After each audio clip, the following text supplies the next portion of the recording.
এক নম্বরের সুন্নত হচ্ছে ঈদের দিন তাড়াতাড়ি ঘুম থেকে উঠা। দেরিতে উঠা ঈদের দিনের সুন্নাহ বহির্ভূত।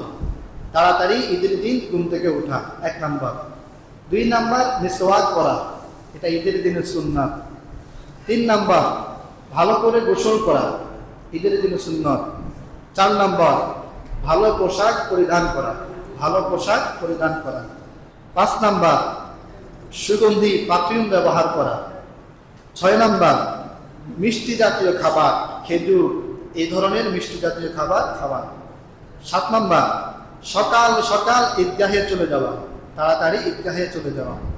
8 নম্বর এক রাস্তা দিয়ে যাওয়া অন্য রাস্তা দিয়ে আসা, ফলে এক রাস্তা দিয়ে যাওয়ার সময় আপনার সাথে অনেক মানুষের দেখা হবে, অপর রাস্তা দিয়ে আসার সময় অন্য মানুষদের সাথে দেখা হবে। এই জন্য এক রাস্তা দিয়ে যাওয়া অন্য রাস্তা দিয়ে আসা।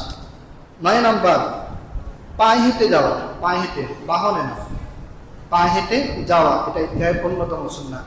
10 নম্বর তাকবীর বলতে বলতে যাওয়া, তবে তাকবীরটা ঈদুল ফিতরে আস্তে বলা, ঈদুল আজহাতে জোরে বলা।